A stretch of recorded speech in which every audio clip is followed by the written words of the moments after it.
Good afternoon, everybody. I hope you're all doing good. I hope everybody's having a wonderful day wherever you are. Um, Welcome to the debate show. This is a new show that I'm starting up. Um, and today we're going to talk about, you know, a couple of things today. But before I get into that, I'd like to welcome my guests for today. First and foremost, I'd like to say welcome to Kevin. Kevin's back again. How you doing, Kevin? Yeah, I'm good, mate. I'm good. How about you, mate? Yeah, not too bad, mate. And listen, like I said, I announced yesterday that Kevin's going to be coming on a lot more of my streams. He's going to be my regular co-host for watch-alongs and stuff. So great stuff. And also we got Diesel. How you doing, Diesel? Yeah, all good, Danny boy. Oh yeah, all good. Thanks, mate. Thanks for having me on again. Yeah, Um, no worries. yeah, big up to Kev and obviously everyone else in the chat. Oh yeah, all the guys in the chat: Liam, Melina, my guy Jahed, Omar, Simpy. Yeah, hope you're all good, mate. Yeah. So listen, I'm going to get to some of your chats. Kevin, if you don't mind keeping an eye on the chats, and I'll come to you, Yeah, sure. Sure, and Dan. then we'll get through them because.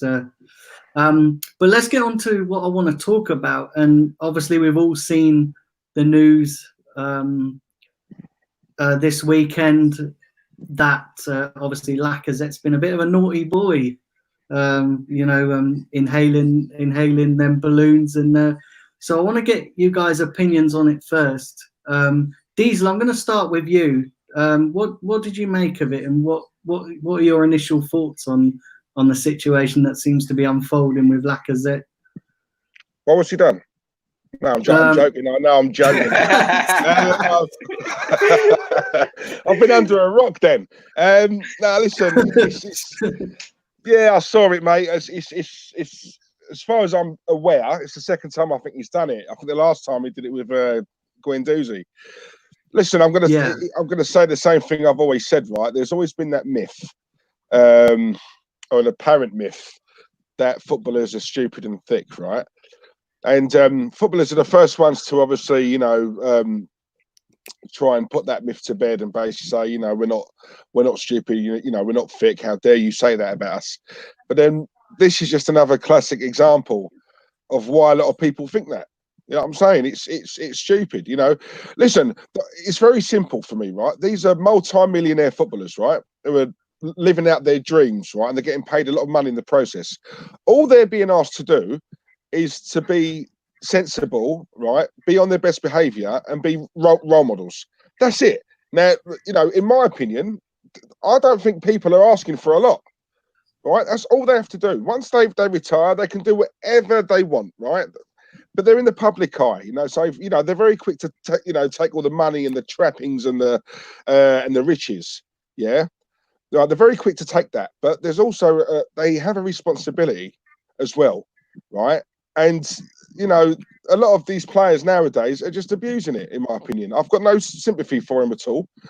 It's wrong, right? It's wrong. One thing I will say though, whoever his mate was who leaked that, right? That's one thing I will say, because that mate is nothing but a rat, yeah. And if I was Lacazette, I would be hunting that man down, right? Because that is disgusting. I don't agree with that at all, right? That's no friend.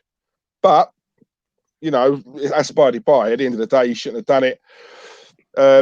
And for me, he's let himself down. He's let the club down, and I'll be very interested to see now what the club do, because that's the second time now. So we're going to really see whether Arsenal are a club who takes no nonsense, or whether they're just going to allow it and give them a slap on the wrist.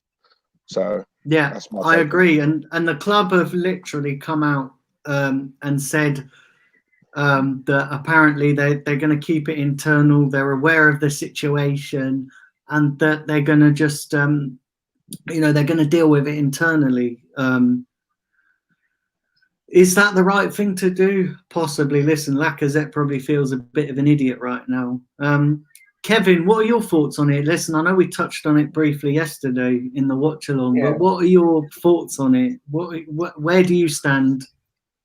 Okay, these players, I almost echoed the same thing as what Diesel said a few moments ago, but The thing is, yeah, we have seen with a lot of footballers, yeah, all the big name players across all the teams, yeah, Jack Grealish, Walker, and then we had what Lacazette, Gunduzi, all these guys that keep breaching this lockdown rules here. They have just got only one thing to do, which is just sit at home, do their training, and just observe this lockdown. That's about it. There's nothing much to us, and nobody's beyond the law. Yeah, let's get that right. Eh? Nobody's beyond the law, and these players here, they are taking multi millions out of this club every month. Yeah, the power and struggle that we people, normal ordinary people like us, we even to get £2 and £2,000 a week, we even struggle for that. We make £2,000 a month.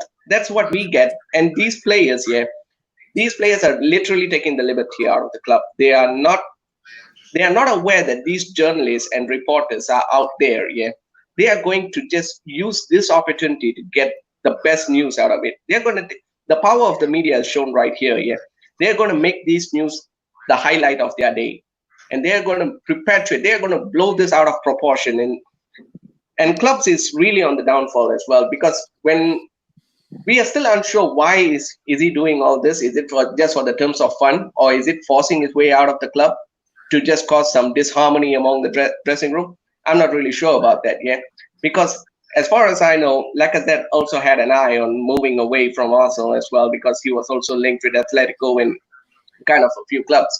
So why has this story leaked out? And there was also rumors that this picture, this image was released. This thing happened a few months back. So why was it released yesterday or day before yesterday? Why was it released yesterday? So that's another question as well also. So we got to take this into context as well. And he should be embarrassed. He's a big name. He's an iconic figure of the club.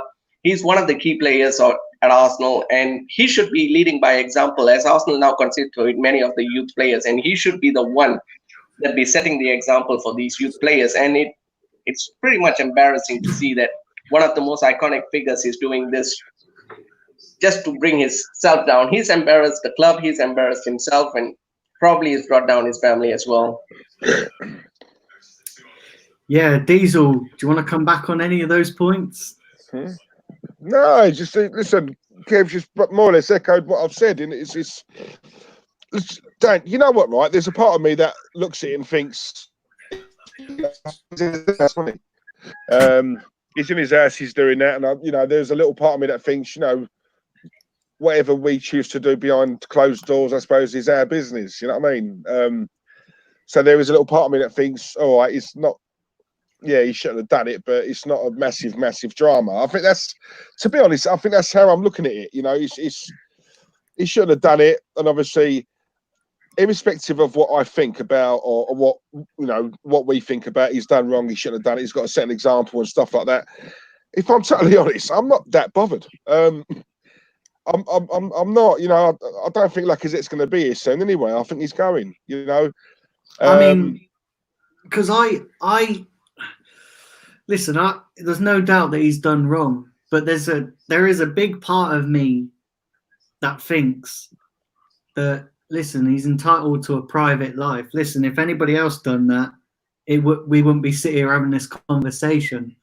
And whilst I agree that they're held to higher stand, because they're footballers and they're role models, I'm sort of the opinion that they are entitled to a private life as well. And let's not forget, it's not illegal that he's not actually breaking any laws, as I understand it. That what he done, listen, I personally wouldn't do it, and I don't understand people that do it. But as I understood it, he wasn't breaking any laws, and I sort of agree with you to a point, Diesel, that person who his friend is, why is he leaking that out? Because I tell you what, if I was in Lacazette's position and I was a footballer, and listen, and someone leaked stuff out about me, I'll be going off the scale mad. Especially, the media. The media are obviously, they just jumped on it and reported it, and obviously Arsenal are taking it seriously because they've you know, like they say, they issued the statement. But it's just another thing against footballers, isn't it? Obviously, throughout this whole entire lockdown, you know, we've had obviously situations with Walker. You know, obviously we've had, you know, we've got Lacazette. And let's not forget as well, guys, that Lacazette's not the first time he's been in trouble in the few weeks. He was caught playing football a couple of weeks ago, wasn't he, with Pepe and that, with his mates. So he was caught, he's one of the players that was caught playing, you know, playing football. So, you know, is he doing it to force his way out the club? Listen, I'm not so sure. I think that's a very tricky thing to sort of go down. But Dan, I don't think it's anything like that. I don't think. Again, see, when I hear things like that, it makes me think to myself, you know, are we possibly blowing up something so out of, you know, proportion, making something minor so big? I don't think he's done anything like that. He was literally doing something behind closed doors, and he got caught. And I think what we need to realise, right, is back in the day. Don't get me wrong, you know, footballers back in the day, they weren't angels, right? They were doing, you know, loads of like bad things, similar things, maybe even worse things, right? But obviously they got away with it. What these footballers need to realise is everyone's got a camera phone now. You know, social media is massive, powerful. You know, everyone's got a phone, everyone's got a camera. It just takes one little snippet, yeah? You know, and this is the thing with footballers, hard as it is, they have to watch their every move. They have to, because there's always, it's not so much who you're talking to or who you're hanging around. It's the person who's walking past. You know what I mean? That's the one who obviously you've got to be a bit wary of. You know, so obviously we've seen this picture of him with the balloon, right? And it doesn't look good, right? And it's also not the first time. Now, because the man's got previous, right, that if we see it for a second time, we're automatically, it's human nature. We're going to think, oh, he's up to no good again because he was caught doing it before. Right now, as you say, Daniel, it's not, as far as I'm aware, it's not illegal. So technically, in the eyes of the law, he's done, you know, nothing wrong. I'm looking at it from a moral point of view. You know, there's so many youngsters who love Lacazette and you know, these football players, and anything they do, youngsters are going to do. Do you know what I'm saying? And I think that's a scary thing, because they don't realise how much power they've got. Right? Yeah. So they have to be, do you know what I'm saying? They have to be watching, right, their every move. It's unfortunate, but that's just how it is. But out of that, they are all multi-millionaires. So in my opinion, it's a small price to pay. That's just my view. No, listen, you know, I think you're right, Diesel. I absolutely do think you're right. You know, always right, Dan. Oh, that's mad. Kevin, what are people saying in the chat? Yeah, let's go through it. Lacazette, here Grant is informing here. Big up, Grant. Lacazette wasn't playing football with Pepe. He was getting in his car valeted by a random guy. So that was your take on that, Dan. So sorry, what was that? So Lacazette wasn't caught in his, he wasn't caught Lacazette wasn't playing football with Pepe, but he was getting in a car valeted by a random guy. So what are your thoughts on that, Daniel? Well, I'm not so sure. Listen, when that story come out, he was one of the names that was caught playing football, wasn't he, with Pepe? I don't know. Listen, I don't know how true that is. Listen, the media love to stir things. Of course they do. But listen, I'm not entirely sure on that one. I think, listen, there's no smoke without fire. Do you know what I mean? I think he was. Yeah. And Terry is in the chat. Big up, Terry, yeah? Big up, Terry. Terry's in the chat. How are you, Terry? Hope you're well, mate. Young Terence. Yeah.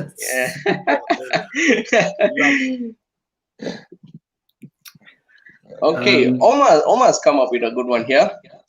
He says he couldn't care less about what he does in his personal life. He needs to go because he's not good enough on the pitch.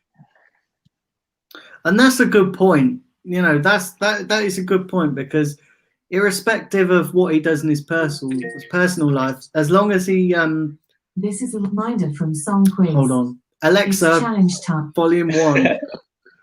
I need to. Do you know what? Right, I need to actually sort that out. Every time I go live on my stream, halfway through it, my bloody echo keeps piping up with reminders. But yeah, what I was saying. That's Daniel's side piece. But no, but woman in the house. I'm overrun by women in this house. Do you know what I mean? The Aleka, the only other male in this house is the dog, and do you know what I mean? That's what I'm going to call you from now on, right? Danny the dog. That's it. That's yeah, the only other male I've got in this house is the dog. Danny the dog. Oh, that's mad. But what I was coming saying, back to that guy. Yeah. What I was saying before my echo rudely interrupted was that we have to remember. You know, I'm of the opinion that he can do what he wants in his personal life as long as it doesn't affect him on the pitch. You know, and listen, his performances this season have been shocking. You know, so is his personal life affecting his professional life, you know, on the pitch? I mean, what do you guys think? Diesel, what do you think? Do you think that maybe Lacazette's, there's something quite not right? Because there's something, let's be honest, on the pitch, there's something that's not been quite right with Lacazette, isn't there, this season? Yeah, do you know what? Don't get me wrong, I do like him. I like Lacazette. What I don't like is the fact that we're messing around with Aubameyang to accommodate him. I don't like that, right? He's not good enough, in my opinion, for us to be accommodating Aubameyang, right? I don't know any other top club who would move their star striker, right, to the left wing in order to accommodate another striker. You know, if you've got a star striker, you know, you play him up front. End of discussion, right? That's non-negotiable. And I think a lot of Arsenal fans have this like a vendetta against Lacazette purely because of what we're doing for Aubameyang. You know, it's quite clear that they don't really work together, in my opinion. You know, if you're gonna play them both, you either play them in a 4-4-2, or you don't play them at all. You know, together. Lacazette's a good player. He's, you know, I think with Lacazette, he's all about hustle and bustle. You know, he can hold the ball up. He is strong. He's not the quickest. And let's be honest, guys, he's had one bad season, right? He's had one bad season. I'm not going to get on his back too much. I just get the impression, I look at body language and things like that, and he looks to me like a player who just doesn't want to be there, if I'm honest. You know, he just comes across as that, and I might be wrong, but he just comes across as he doesn't want to be there. And if he doesn't, he's got... we don't have many assets, if I'm honest, right? So, you know, I think Lacazette being one where you could get some decent money on him. Me personally, I would sell him. I would sell him. Because I don't... He'll get you 15 goals a season, but he won't get you 20, 25. You know, he's not in Aubameyang's class, that's for sure. You know, so if he went, if I'm honest, lads, I wouldn't miss him. I wouldn't. You know? Yeah, I see. I'm of the opinion that Lacazette. I don't know. I think Lacazette. I don't think he wants to be here anymore. Like I think what's happened is that I think he's seen the way the direction the club's going, and I just think he wants out. You know, because before he signed for us, he was going to go to Atletico, and before he signed for us, there were stories coming out that he only wanted to go to a club with Champions League football, and then obviously with Atletico getting their ban, he opted to come to Arsenal for whatever reason. I don't know whether we were second choice or whether, you know, Wenger had something to do with that. But yeah, I just don't think he looks like he wants to be here. And to be quite honest with you, I would rather put Martinelli and Aubameyang up front together. I think those two would offer a lot more going forward. You know, I think, you know, maybe put Aubameyang up into his preferred position, providing he's still here, because we're saying that, you know, we'd be happy to see Lacazette go. Well, if Aubameyang goes, then obviously Lacazette ain't going nowhere because we're not going to get rid of both of our main strikers. Mm. You know, we're not going to get most of our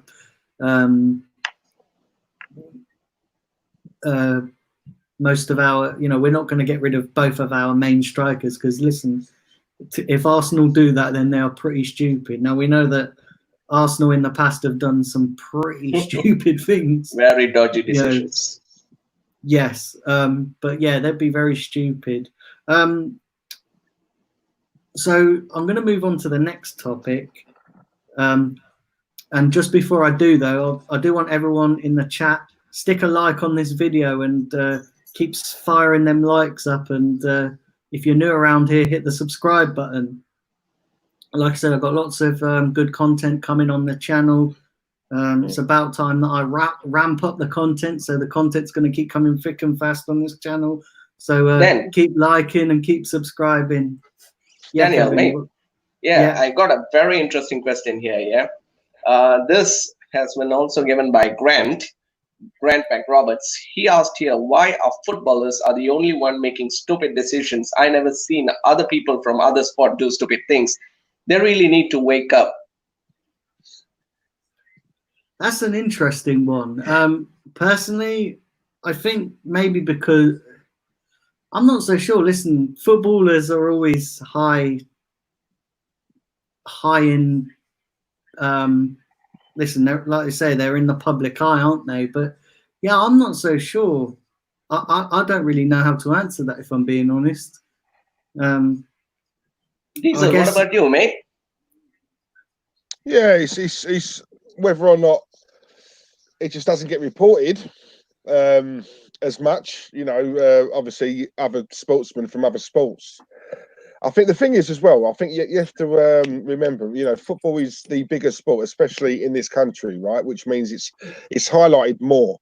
You know, there are reporters out there who are literally, you know, following, you know, these players about. There are reporters who are literally park up outside their houses for days and days just waiting to, you know, catch a glimpse of them. And I think, so if any of these footballers, especially the high-profile ones, as well, do you know what I'm saying? You know, the youngsters, you know, like you're telling me that, you know, the youngsters are out there doing silly things, but it doesn't get reported because it's not going to get the traction. Lacazette's a name, isn't he? So I suppose anything negative he does, that goes in the paper. You know, you're selling papers, you know, you're selling stories. You can't tell me, obviously, in every other sportsman in every other sport is whiter than white. You know, they all mess up, you know, from time to time. Yeah. But to be honest, Grant, that is a good question, mate, because I can't think of, if you was to ask me now of a similar story to another sportsman in another sport, off the top of my head, I couldn't think of one.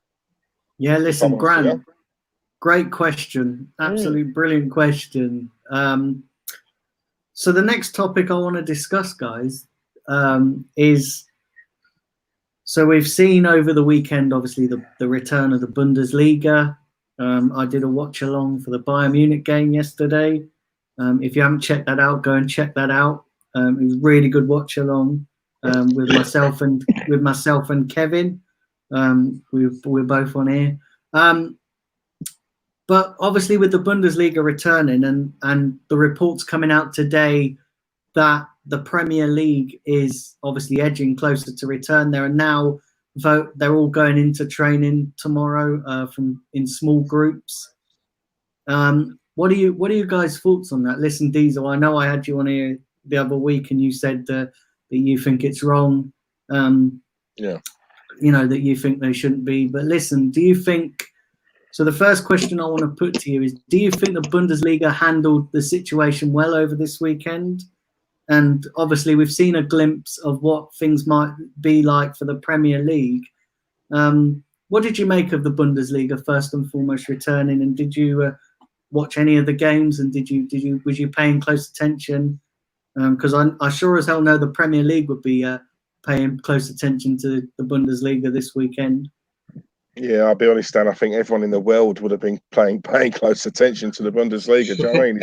Yeah. Especially us over here. And do you know what? Right, it's a bit of an hard one because I was so looking forward to it because I miss football. You know, I miss Arsenal and all that, but you know, I'm also a football man. I love watching football, irrespective of who's playing. I just like watching a football game. And I watched the Dortmund game, and obviously yesterday I watched the Bayern Munich game. Obviously, Bayern Munich game was better in my opinion, but it just felt weird. It felt weird. Do you know what I mean? So I missed football, and then I'm watching it, and I'm just sitting there watching it, thinking it just isn't. It just doesn't. It was a weird feeling. It was a weird feeling, right? I've said to you before, you know, the last time I was on here, Dan, that yeah, I do think it is wrong. I understand that football's got to make a comeback eventually. I get that. In my opinion, it's a bit too early. But if they're going to do it, they're going to do it. My only thing is, and I've always said this, my only thing is when we hear about footballers and all this, you know, staff at the games, you know, all being tested twice a week, and then you've got nurses and doctors and people in the supermarkets who can't even get one test because of a lack of resources. That doesn't sit right with me. It doesn't. You know what I'm saying? So what you're saying is three to 400 people will be at a game. Minimum. That's minimum 300 to 400 people. So that's 300 to 400 tests, right? Now, if these clubs play, you know, if they play twice a week, again, you're looking at 800-900 tests, right, or whatever it is. So when we hear about a lack of resources, and you know, there's a lot of nurses and doctors who can't get their hands on one test, and the footballers getting it twice a week, that's not right. I don't care. It's not right. So what makes a footballer privileged enough to get a test twice a week when the real heroes, the NHS, the people who work in the supermarkets, the people who are risking, you know, their life every day to make sure that we're all right. You're telling me, is that fair? I don't think it is.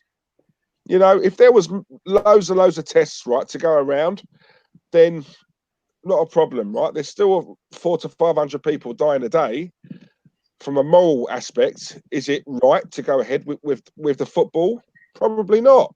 But like I've always said, Dan, and Kev, it always comes back to money. It's money. Simple as that. It's money, right? My whole thing is, you know, lives over money, right? That's my whole thing. You know, right? Can, you know, is equal to a life. But I think I'm a minority who think that way. So money wins every time, unfortunately. And Kevin, your thoughts? I agree with Diesel. Yeah, the thing is, the football matches, they really rushed it. In my opinion, they really rushed it. They shouldn't have set out that it's supposed to start on June. That's my take on it. It shouldn't have started. They wouldn't have like shortlisted the month, which is June. They should have made it slowly. They should have opened up certain businesses, certain economic activities, certain industries, and certain shops and stuff like this first. Make sure sports, if you want to open sports up first, bring up sports that have less contact, like there's minimal contact, like badminton, for instance. These type of sports involve less contact. You have to see how does this progress go through these sports, you know. Is there any possibilities of infections, like people getting infected based on sports which are like away, that are not very much on they are not very much in close proximity. So you'll have to judge it based on this. And if everything goes well in outdoor sports like badminton, jogging, sprinting, and stuff like this, and then yeah, you can move on to football. Then you have to do it in stages, because if you were to open it just because for the sake of money, you just want to open football with the risk that's been going through, right? We have about 500, 600 deaths a day, and the infection rate is kind of high as well. And the infection rate doesn't seem to, like, even when the figures reach around 600 to 500 a day with infection, that's not a good thing. I don't think so. Even though the government says that that's a very small figure, no, for the eyes of the people, yeah, everybody is a risk. Everybody is a risk. And judging by the looks of it, even the old people are they are walking time bombs, actually, you know. They are the risk, they are the high risk people that are prone to get infected, and they're gonna lose their life, you know. That's the thing that really bothers me much, you know, because as much as these football matches, when they take place, they have to bring a certain number of NHS staff also to these matches, you know, to attend to the players, yeah, so that if there's any like serious injuries and stuff like this, you know, you are literally weakening where they are supposed to be in a hospital. You're weakening their resources and tracing them for the money back of a football game, which I find it very unfair. Find it very unfair. And coming to the resources of checking each people, yeah, what's the point of checking players 3 or 2 times a day or something like that? Might as well you just can go through the entire community throughout UK, check every people in. At least that is something that you can improve to reduce the infection rate. But instead, when you go 2-3 infection, you want to do 2-3 testing on one player a day or a week. That's waste of money, and that's waste of resources as well. People often say that we have lack of resources in the UK. I highly doubt it. If you can do a treatment, if you can do a checkup for 3 times a day or 2 times a day for each player, for each match days, come on. Assuming like three checkups and 2 checkups a day they can check the entire community. Yeah. It's just a waste of money, waste of time, and waste of energy of the NHS as well. That's my take on it, actually. And Do you I know think what, it that's comes. right. Sorry, Dan. There's a comment there, yeah, by Grant, right? Great comment, yeah. Yeah. I work at Tesco's and I have not been tested, yet I see footballers getting 2 tests a week just to kick a bag of air around. I find it disgraceful. That is exactly Comment of the day. bang on, right? What Comment of I'm trying the to say. show. Exactly. Listen, That is what I'm trying to say. I think Tesco should be in there to be. They should be considered as key workers because they're providing us with food and enabling us to go and get our shopping and get our like groceries and stuff. But they're not, and it's the same. Like the government have overlooked them. It's the same with obviously care homes. They obviously got overlooked. And I saw a report the other day that we've got 34,000 deaths. 22,000 of them have occurred in care homes, and that is proper bad. And listen, I agree with you guys about the football. Footballers. The priority's slightly off key because they're getting 2 tests, 3 tests a week, and yet the NHS, the staff and key workers in supermarkets aren't getting those same tests. It's a tricky one, listen, I get the. Yeah, I don't see. Like, sorry, Dan, to interrupt. You're saying I don't think it is tricky at all. I think it's disgusting. And look, see, this is the thing, right? Yeah. Grant just said he works in Tesco's, right? He can't get 1, yeah? Like me personally, right? When I clap on Thursday, I'm not only clapping for the NHS, I'm clapping for all the people who are working in the supermarkets, right? Because them, as they're, in my eyes, they're heroes as well. They just don't really get mentioned, right? We talk about the NHS all the time, and rightly so, right? Don't get me wrong. But no one really talks about the people, in the supermarkets, obviously, who are, a lot of them take abuse, by the way, right? Right, they have this thing in Tesco's now, right? Like this screen, yeah. It doesn't even like protect them because it's there, and yet you got people standing there to pay with their card or cash or whatever it is, right? So they are proper vulnerable. Do you know what I mean? Like, to get in it, but yet they still go out to work, right? All of them long shifts. Yeah. So me personally, right, when I'm clapping on a Thursday, I'm also clapping for them as well as the NHS. Right, but Grant just said he can't get 1 test, right? He's mixing with people in Tesco's. He's probably working at Tesco's. He don't want to work because the likelihood is of him catching something and bringing it home to his family, yeah? But and he can't get 1, Daniel, 1 test. And we're talking about footballers getting 2 or 3 per 2 or 3 tests a day. Per week. It's disgusting. There is nothing to think about, mate. It's wrong. I mean, when I said it's a tricky situation, I meant, listen, the government have fucked up from day one. Listen, whilst I accept, and my stance has changed on it because, last week, obviously, Diesel, when I said, when I had you on and I sort of trying to make a case for it being difficult for all parties. And listen, I get that. But I've seen so many stories come out of that even the government aren't even backing their own advice now. You know, like even the blooming, you know, like they come out and was like, oh yeah, the R rating is so important. It's got to stay below 1. And then I seen a report going, well, the R rate doesn't matter, and actually it never mattered all along. And I'm like, why the fuck are you coming out and saying shit like that? Why? Do you know what? You're just making yourself look more. You know, you're just making yourself look more stupid. And listen, I wholeheartedly agree with you. Put out a tweet earlier about Piers Morgan, and listen, I am not his biggest fan. I love Piers. I don't care. I'm not his biggest fan. You know, in terms of other things, but listen, he's got it bang on, and there's a reason why none of them governors and none of them politicians will go on Good Morning Britain now, because they know that they're going to have to answer difficult questions. And it's very, listen, they've all been banned from going on Good Morning Britain, which I find cowardice. You know what I mean? Cowardice. Go on and answer those questions. Go on and answer those questions. Because that's right. You know what it is as well, Dan, right? You know what it is, right? This is why I love Piers Morgan. I know he gets an hard time, and don't get me wrong, there are certain things he says which I don't agree with.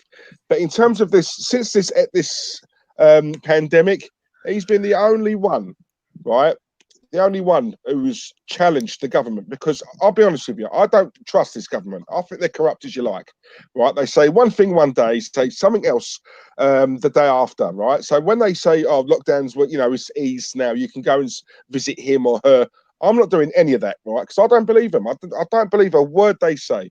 My whole thing, right, when it comes to my life and the sake of my family's lives and stuff like that, if all I've got to do is stay in until I can see proof that it's done, right, then fine. I'll venture out. You know, until then, I don't believe a word, right, this government says. Right, now we're all saying it. What we're saying, Piers is saying. So Piers is asking the same questions we are. The difference is the man's got a voice, all right, and he's got a very, very high profile, right? And there are certain times where the government have actually pandered to him and actually answered questions they'd rather not have answered, purely because Piers Morgan, right, he's got his foot on their throats. It's as simple as that. And for that, I love the man. I think he's class. And carry on, Piers. If he ever watches this, carry on. Yeah, yeah. Hopefully, mate. I doubt it.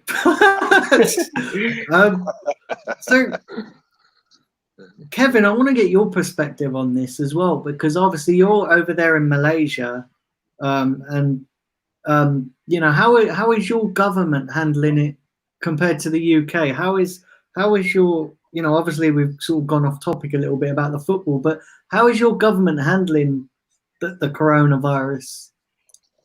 Okay, Daniel, the thing is, in Malaysia, for the first 2 months, it was handled brilliantly. It was absolutely handled brilliantly. Strict lockdown, the military was drafted all over the place, in the highways, in the expressways, in major roads, in exits, in many places. The military was absolutely everywhere. And shops, hypermarkets, and places of interest, everything was closed. The shops and hypermarkets, however, was open, but up until 8 a.m. to 8 p.m. a day. And this is the only time we can go out. And it's kind of tough, like a working individual like me, because I'm part of the essential service sector. So when we move around, the government also installed that every subway stations, they had to minimize the movement of people. So they had the subway stations moving up from 6 a.m. up until 10 a.m. a day, 6 a.m. to 10 a.m. every day. And 10 a.m. up until 4 p.m., the subways are all closed. So no trains, no public transportation, nothing. And the operation will resume back at 4 p.m. until 7:30 p.m. daily. And this is how they restricted the movement. And when they were doing the checking, in each station, in each exit, in each entry point, they were taking our IC identification card number, our name, our contact number as well. And they were also requesting where are we going to go and where are we getting down. So they needed all these details to do the contact tracing as well. So this is how they handle. And right now, recently, the last 1 week or so, due to the Muslims, they are celebrating this Hari Raya, next week. So this is one of the major festivals in Malaysia. And people tend to move cross town. Yeah, they have to cross town to major villages and other small cities. Yeah, so when they go through these places, yeah, so the government has instilled that everybody just sit at home and they are not able to do the interstate and intertown crossovers right now. There's checkpoints all over the highways and all over the toll expressways as well right now. And people that disobey these orders will be arrested with immediate effect. It doesn't matter if you're a man or you're a lady or what, you're arrested. Immediately you're arrested. You're not going to be thrown into prison for 10 years or 20 years. No, it's not something like that, because they say it's too drastic. And of course, there's this human rights came in, and then they started to intervene, and they mentioned that it's too harsh when people are just crossing borders. They just want to see their loved ones. That's about it. So we just have to reduce the punishment and bring it to community service. So they brought up such measures right now, and students are the only ones are given permission right now. Students are the only one given permission to leave from campus back to their hometowns. And working adults like us, we aren't able to move anywhere unless I have a wife, or I have a wife or a daughter or someone related, a close relative. I can move, but with special permission from the police department. I have to get a verification letter indicating my address is stating that I'm staying here, and then I can move. If I don't have a proper evidence that I'm stating that I'm staying across town, I wouldn't be able to move, and I'll be turned down. I'll be turned over. I'll be requested to leave from the spot.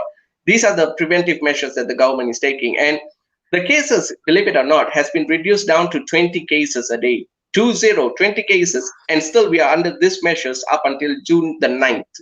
And so it's going to be extended until June the 9th right now, and we are having very less cases. And this is the thing. This is the difference. I can see. I can do a strict comparison between the UK, because judging. I'm not trying to toot my own horn of my country here, but the thing is how Malaysia contained this virus is an example, because not many countries were speaking highly about Malaysia and how they contain the virus, because these countries are pretty much under the radar.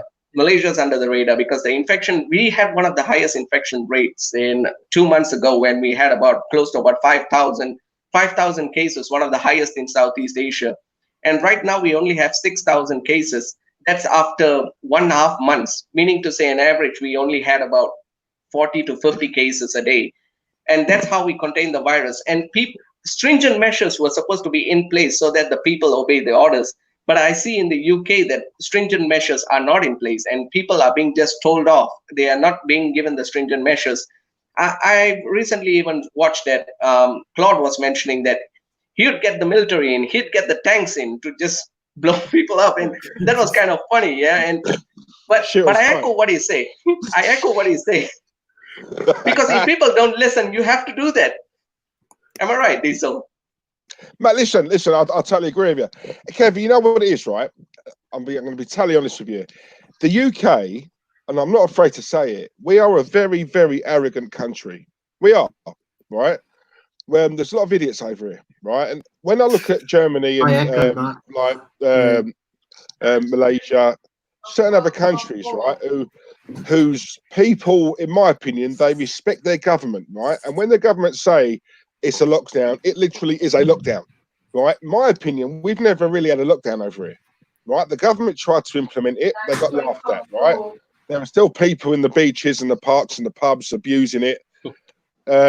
That's where, for me, our government, do you know what? I'll tell you something, right? Through this pandemic, it's really shown me just how weak our government is.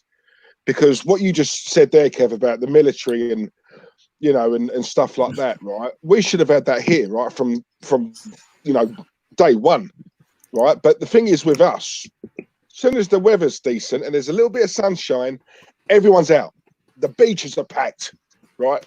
And it's like I've always said, people laugh at this like it's a joke, and but when it affects one of yours in your family, that's the only time you're going to take it serious, my friend, right? It's the only time, God forbid, your sister, your mum, your dad, your child gets it, right? It's no laughing joke anymore, is it? It's serious now, isn't it? Now you're taking it serious, aren't you? Yeah. But until then, people are going to take the piss. And the UK, there is a reason why we are hated abroad. I've been on loads of holidays, right? And you know, they find out I'm British, I'm UK. They hear the way I talk. You know, they've got this idea of me straight away because that's we have that reputation, don't we? I'm being honest. Let's be honest. You know, we do. We are a very arrogant country. I don't care what anyone says. We are. You know. Do you know what? I agree with you, Diesel, wholeheartedly about the country is full of idiots, right? But and this is, listen, I'm not going to defend the British public here because 99% of British people are arrogant, useless wankers, to put it bluntly, if I'm being honest. So what I want to say, but the only thing I sort of will defend the British public is the government have, the way they've put out the information, even a 5-year-old, even a 5-year-old will get confused. You know what I mean? Like, it's because you know they put out, oh, you can't meet people unless you can only meet one person from a different household in open spaces, right? And I'm not going to ramble on too much about this, but then you know you can't meet people. You can meet one person, but you know, you've got to stay social distancing. Now, to me, there's loads of problems with that because you could meet a group of friends and just claim that they're all from different households. And, you know, the police can't do nothing about that. And then, you know, you can have a cleaner in your house, but yet you can't have a member of your family. And yet a cleaner is going to be going to different houses, possibly getting the virus from God knows what, but yet they're allowed to come into your house. Okay, you know what makes me laugh, right? Daniel, right? Just saying that. So Dan, what basically, right? What you're talking about is the latest developments which have happened in the last week or two, yeah? How long have we been in a supposed lockdown? This has been over 2 months, right? So as much as you're talking about what's happened recently within the last 2 weeks, talk about the last 2 months. Because when lockdown was, listen, I agree. Diesel, I agree. I agree. People have been total. The parks I agree. Therefore, they will idiots. It's simple, isn't it? Do you know what I mean? People don't listen in this country, right? They think they know it all. It's a fact. Absolutely don't. Yeah, it is true. Typical Brits. It is true. That's what I'm saying. It is true. What are people saying in the chat? Kevin, what have we got? All right. Grant came up with another thing here. Yeah. Do you guys think the government are letting people to die on purpose so they don't have to pay off pensions? It's strange how Italy had the worst rates in death and UK managed to easily take over that in a short span. Yeah. They're pretty much, I think the government is clowning around right now, yeah. Because they take everything too lightly. Italy are back to normal now, aren't they? They've just opened all their restaurants and bars, and you know today. They were one of the worst hit countries, yeah. Yeah, they were one of the worst hit countries, Italy. You know, and they had more problems in hospitals than we did.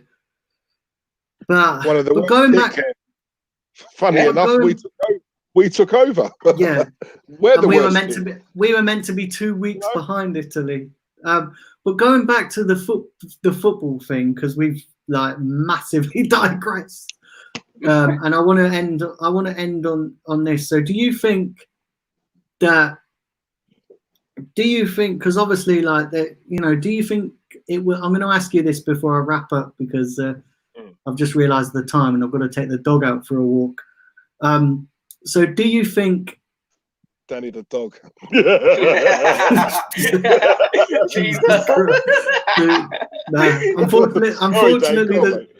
Unfortunately, the dog's called Yayan. So it's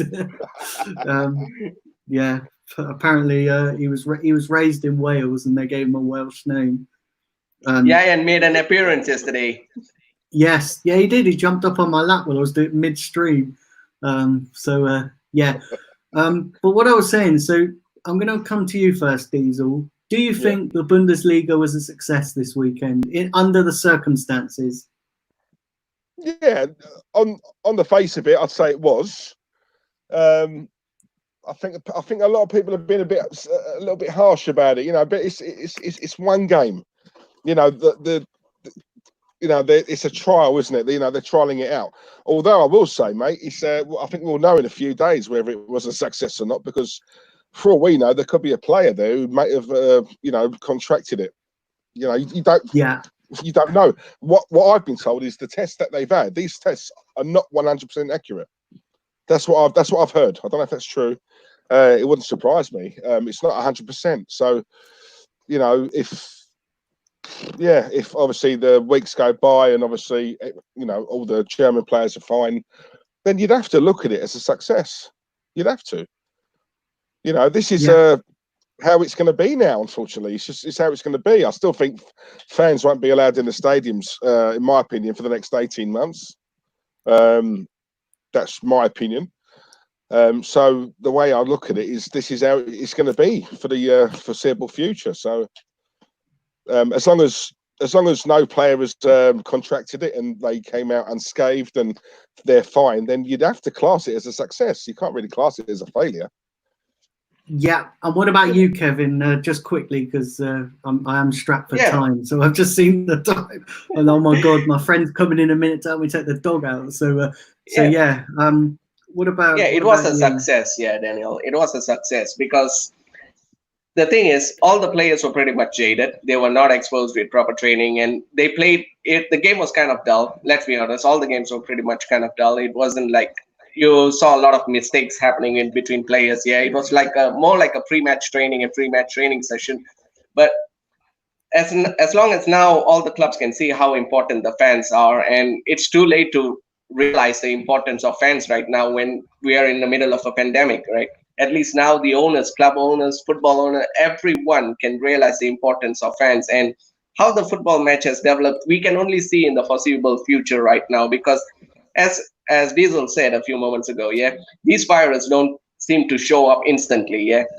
You play the games and one of the players are infected, you wouldn't know. So it only can time will tell. Only time will tell when. But as far as I know right now, the football matches has been going smooth, and let's all stick and just give it a support. And let's hope the English FA just sees this, learn from that, and just apply it in the Premier League. That's all we can hope for right now. Yeah, absolutely. Well, listen, thanks guys for joining me, Diesel and Kevin. Thank you very much for joining me. Thanks to everybody in the chat who's joined. Thanks very much. Apologies for the abrupt end to the show, but I've just realized the time.